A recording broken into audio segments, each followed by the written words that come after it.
नमस्कार, good morning. मैं राम सुंदर यादव आप सभी लोगों का अपने इस यूट्यूब चैनल सुंदरम ई पाठशाला के माध्यम से हार्दिक स्वागत और अभिनंदन करता हूं। आइए, हम लोगों ने जो है कि हिंदी पढ़ना शुरू किया था। हिंदी में मैंने प्रीवियस वीडियो में आप लोगों को जो है कि अल्प प्राण और महाप्राण के बारे में बताया था। इसके पहले वाले वीडियो में हम लोगों ने जो है कि अघोष और सघोष के बारे में हम लोगों ने बात कर लिया था। आज हम लोग बात करेंगे उच्चारण के आधार पर व्यंजनों का वर्गीकरण। ठीक है, क्या उच्चारण के आधार पर व्यंजनों का वर्गीकरण के आधार पर व्यंजनों का वर्गीकरण। वहाँ पर हम लोग किसका वर्गीकरण पढ़ रहे थे? वर्णों का। यहाँ पर किसका है? व्यंजनों का वर्गीकरण। व्यंजनों का वर्गीकरण। ठीक, देखिए इसमें क्या होता है। उच्चारण का मतलब क्या होता है? उच्चारण का मतलब बोलना होता है। ठीक है, तो बोलने के आधार पर व्यंजनों का वर्गीकरण। एक होता है उच्चारण स्थान के आधार पर व्यंजनों का वर्गीकरण। एक क्या होता है? उच्चारण स्थान। और हम लोग पढ़ने क्या जा रहे हैं? उच्चारण के स्थान पर। उच्चारण स्थान के आधार पर कि मतलब किस स्थान से जो है कि व्यंजनों का उच्चारण किया जाता है या वर्णों का उच्चारण किया जाता है, इसके बारे में हम लोग जो है कि आगे पढ़ेंगे।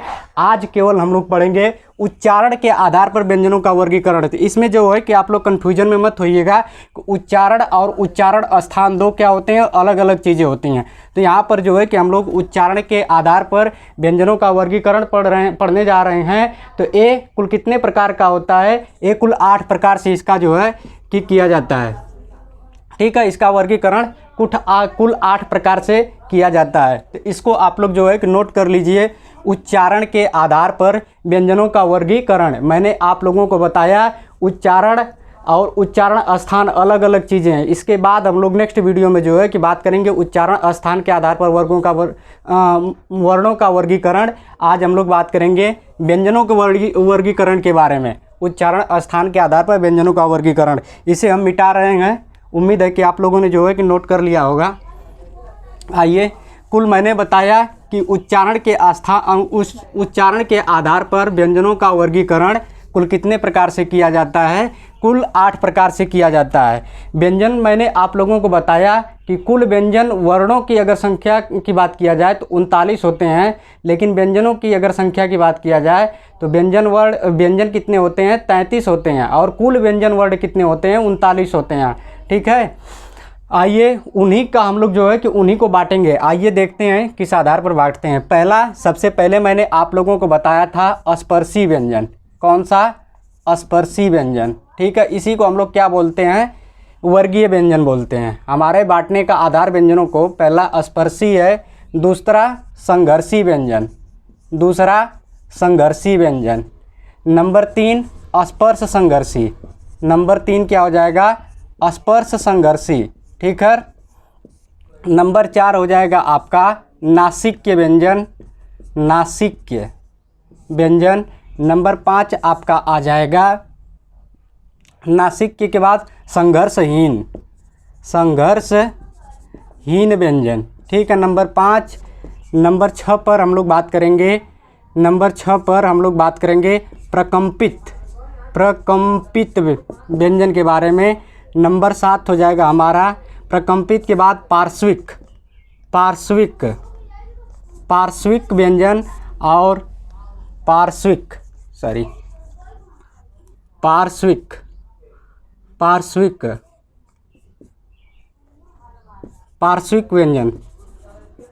व्यंजन। और नंबर 8 हम लोग बात करेंगे ताड़नजात व्यंजन। ठीक है, ताड़नजात व्यंजन।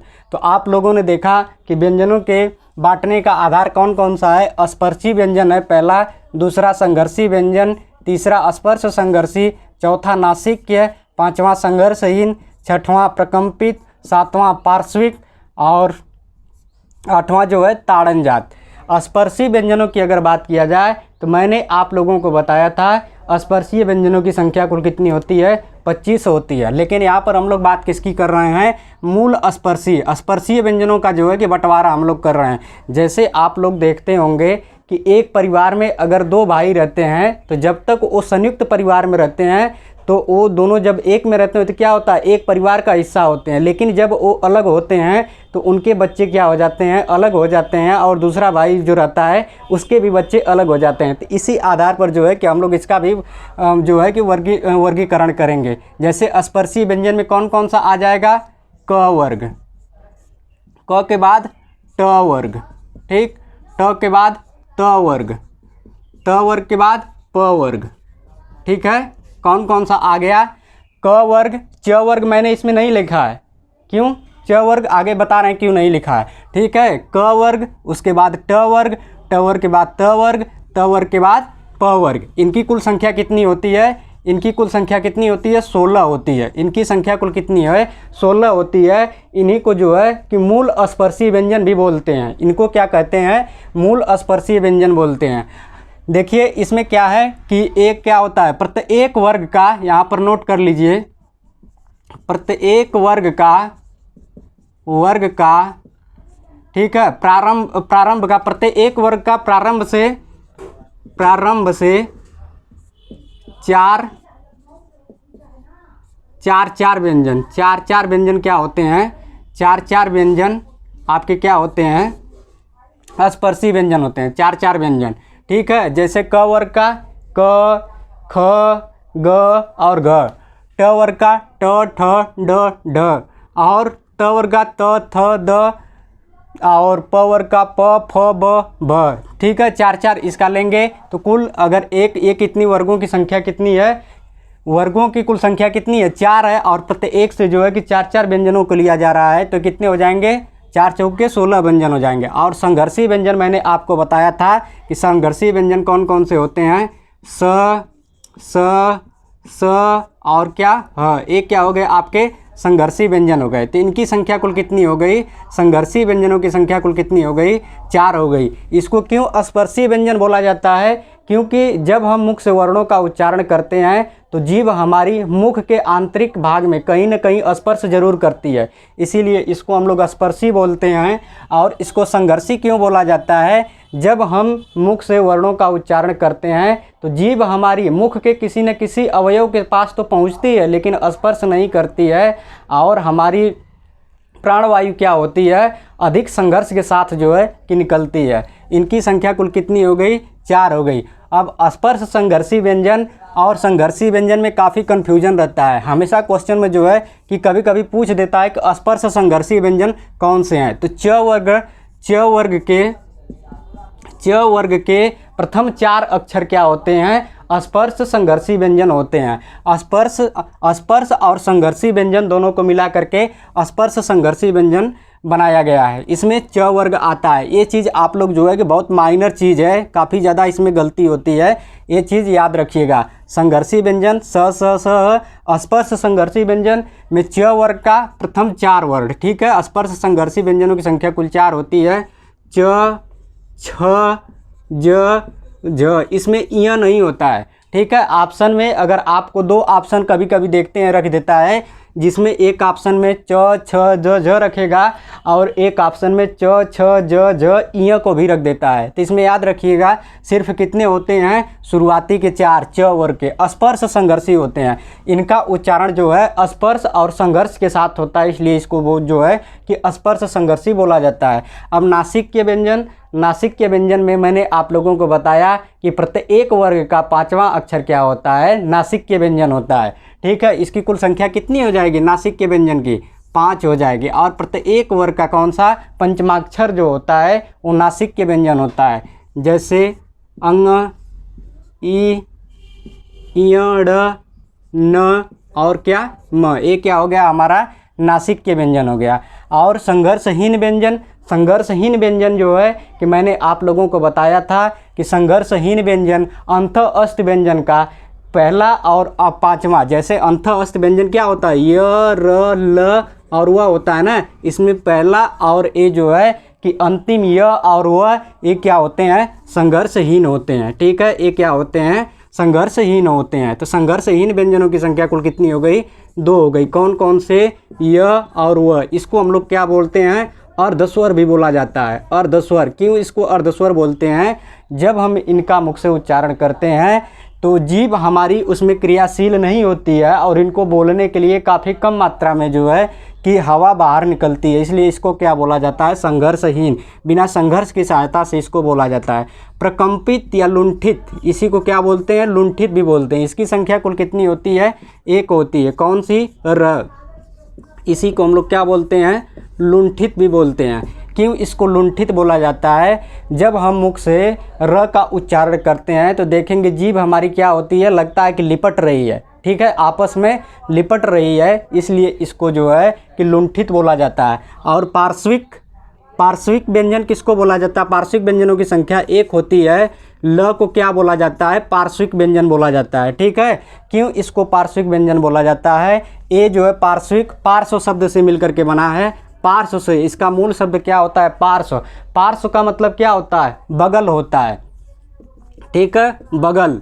अर्थात जब हम इस व्यंजन का जो है कि ल का उच्चारण करते हैं तो जीभ हमारी मुख के जो है कि ऊपर तालू वाले सिरे में जाकर के स्पर्श होती है और हवा हमारी क्या करती है, जीभ के दोनों साइड से निकलती है, ठीक है, बगल में होता है। पार्श्व का मतलब क्या होता है, बगल में, ठीक है।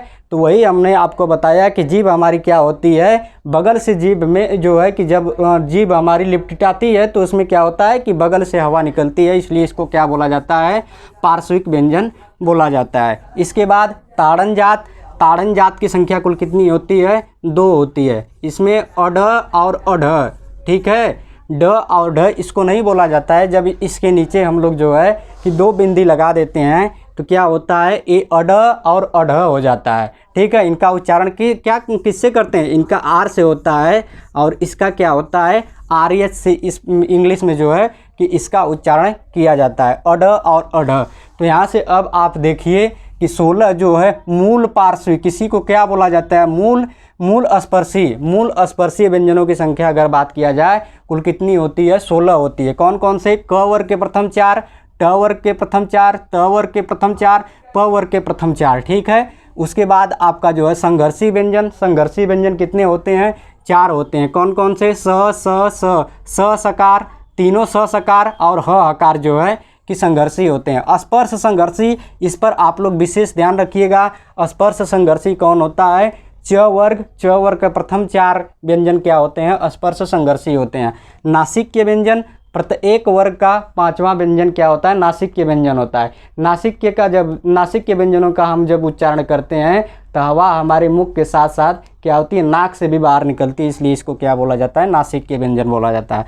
और इसको संघर्षहीन व्यंजन कौन से होते हैं, क्योंकि इसका उच्चारण करने में मुझे जो है कि संघर्ष नहीं करना पड़ता, इसका जो है कि स्वरों की तरह इसका उच्चारण होता है, इसलिए इसको क्या बोला जाता है, अर्धस्वर भी इसको बोला जाता है। प्रकंपित, इसी को हम लोग क्या बोलते हैं, लुंठित भी बोलते हैं। र हो जाएगा आपका पार्श्विक व्यंजन, आपका ल हो जाएगा, और ताड़न जात व्यंजन आपका जो है अढ और अढ। इसकी कुल संख्या कितनी होती है, 2 होती है। अब यहाँ से जोड़ लीजिए, 16, 4 20, 4 24, 24, 5 29, 2 31, 1 32, 1 33, 2 35। कुल व्यंजनों की संख्या कितनी हो गई, 35। बचे सिर्फ कौन से, संयुक्त व्यंजन, ठीक है। संयुक्त व्यंजन कितने होते हैं, संयुक्त व्यंजन मैंने आप लोगों को पढ़ाया है, कितने होते हैं, 4 होते हैं, ठीक है। तो उनका जो है कि इस आधार पर वर्गीकरण नहीं किया जाता है। तो मैंने आप लोगों को बताया कि उच्चारण के आधार पर व्यंजनों का वर्गीकरण कुल कितने प्रकार से किया जाता है, कुल 8 प्रकार से किया जाता है, ठीक है। आगे हम लोग बात करेंगे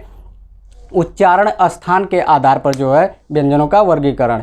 वीडियो देखने के लिए धन्यवाद, नमस्कार।